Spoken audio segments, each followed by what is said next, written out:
que tu as un problème tellement sérieux. Mike Moukebaye a l'écrit trop na télévision ko finga ma maman. Yango moni to bimi na balabala poto ça la marche wana. Et s'arrêter et prendre point soin nango ya souka parce que ça va continuer et ça le plus que obomoni. Toye kotika memo na biso contre balongola nani Moukebaye balongola immunité na ye balongola ye aleki kofinga bakondi biso photo samba na ye un député a finga raté yatika akoma kofinga ake no sala musique ake ndenge zakara salaka oyo babenga nini soki miso musique on est aya kofinga awa ezali place ya kofinga te awa ezali place ya kopesa na ba idée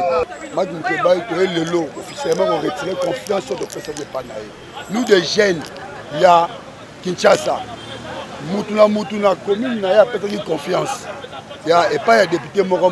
to sangani ya bana ya commune Kinshasa bali bana lingwa la bali bana baombo bali ba Gombe ti ba district tout mais tomoni moko ya ba député provinciaux avant que dépasser ba bord honorable député comprendre a commis que dépasser pour que ne finga ti moi si ya honorable député national Daniel Saf a fini moi si na ya to senga la maman place aux ali to place aux ali to na besoin na yo oya indignation moi la maman balingi bango ne basimbi mboka mais soki on doit toucher moi si ya muninga oh elle comme collègue honorable comme lui malgré le député provincial Saf est le député national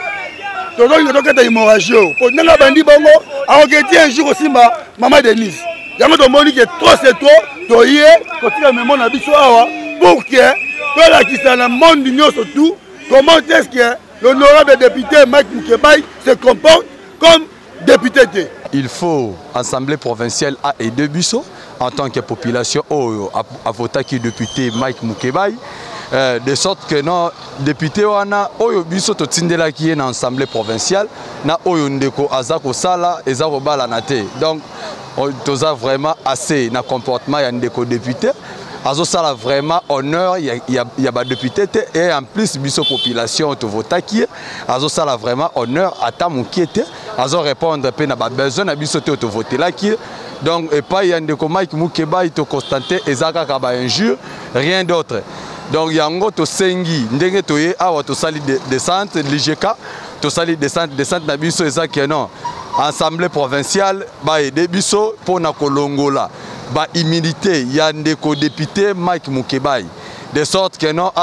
azala poursuivi et il faut ndeko Mike Moukebaye apprendre quand même qu'on respecter ba autorité pour ba injure na bandi leloté toujours déposer mémo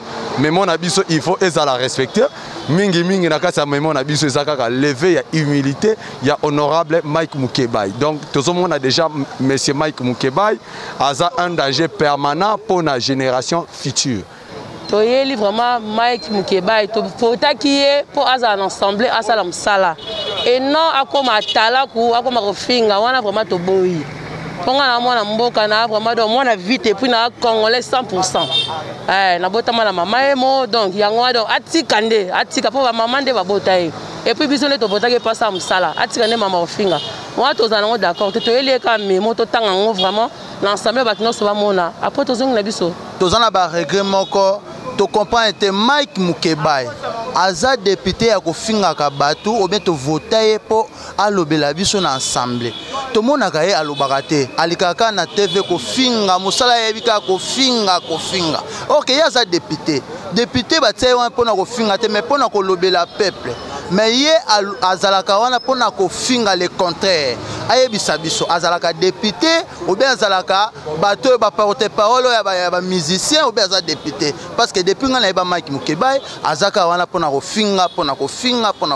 OK tozana posa ki chasse bonga to sala banzela makambo ezebele gouverneur Mbaka azo sala makambo ebele na Kinshasa eza munene Kinshasa eza poa mais gouverneur Gentili Mbaka to moni quand même azo sala banzela za na ba projet belé ya Kinshasa ba bopeto to moni que auti même ko suspendre ba bourgmestre o bazo sala le côté na ville ya Kinshasa siko to sala nini Mike Moukebaye en tout cas to sengio soko za député te tika assemblée kende porte-parole ya musicien s'il vous plaît merci toi ko tika memo na biso et pas ya président assemblée provinciale alors tolingi toyeba tovotaka badepute mpo balobelaka biso to bafingaka bamama eloko na biso toboyi yango. Nous sommes venus en mouvement citoyen rencontrer le président de l'Assemblée provinciale pour lui déposer les mémorandums des activistes de mouvement citoyen et de quelques organisations féminines. Les contenus de ces mémorandums se résument à la levée des immunités de M. Mike Mukebai, député provincial élu de la circonscription de Lingwala. Si nous sommes venus solliciter la levée des immunités de M. Mike Mukebai pour qu'il fasse, qu'il réponde de ses actes devant les juges, c'est parce que M. Mike Mukebai excelle dans la politique des insultes, dans la politique de la diffamation, dans la politique surtout de dénigrement de la femme. La loi congolaise, la constitution congolaise, les instruments internationaux protègent la femme. Alors on ne peut pas avoir un élu provincial qui devra prêcher par l'exemple, qui devra être le modèle. Il ne peut pas se caractériser par les insultes envers la femme. Il ne peut pas être là en train de dénigrer la femme qui est notre maman, la femme qui est notre sœur, la femme qui est notre épouse. Voilà pourquoi nous nous sommes dit, cette fois-ci, nous en avons marre de son comportement délinquant. Voilà pourquoi nous nous sommes dit, cette fois-ci, il doit faire face à la justice pour qu'il réponde de ses actes. Biso zali bayi mouvement citoyen na association de femmes. Toye pour déposer mémorandum na biso et pas président Godin Poyi, Poyi nazali présent à bureau de l'Assemblée provinciale Awa. Pour na kopesa ye memo pour na kolakisa ete biso ba jeune bilengi ya Kinshasa to sepeli na comportement ya ndeko Mike Mukebai te. Parce que ndeko Mike Mukebai a touché la sensibilité na biso, a touché la sensibilité à ma maman. En tant que jeune, le lot République démocratique du Congo est rectifié la loi oyo ezali ko protéger promotion ya femme. Na constitution na biso pe ezali ko protéger mwasi. Mais to kondimate te député o ezali modèle pour na batu akwa ko kitana ndenge moko ya ser pour na ko finga mwana mwasi. Eloko wana to kolinga te yango wana biso lobi to kende ko saisir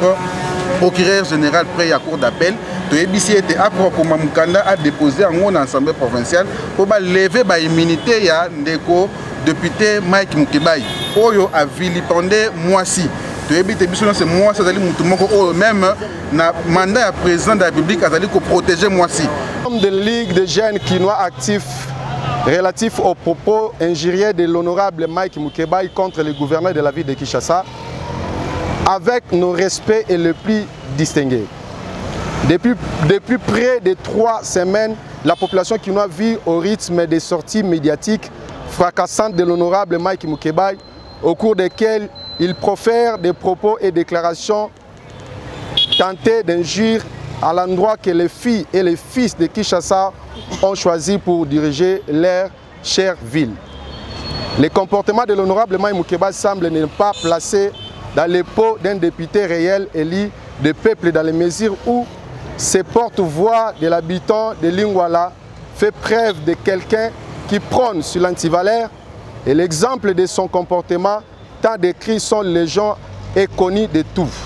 À cet effet, préoccupé par la capacité des nuisances, l'honorable Mike Mukebai ainsi par les dangers qu'encourt la population quinoise a gobé pareillement injures touchant aux mœurs et aux longueurs de journée, nous jeunes de la Ligue des Quinois avertis. Constat que la question orale avec débat initiée par le député Mike Mukebai contre le gouverneur Jean-Tili Ngobila poursuit d'autres visées que celle d'un simple exercice de contrôle parlementaire.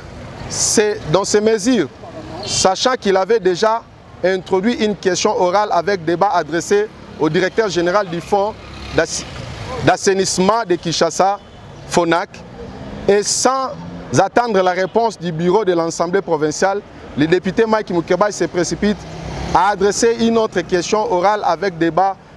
au gouverneur de la ville, violant ainsi l'article 170 du règlement intérieur de l'Assemblée provinciale de Kinshasa. Soutenons et encourageons le dépôt de plaintes par les membres du cabinet du gouverneur de la ville laissés et vexés par les propos injurieux de l'honorable Mike Mukebai. Demandons au bureau de l'Assemblée provinciale de Kinshasa de la levée d'immunité du député Mike Mukebai.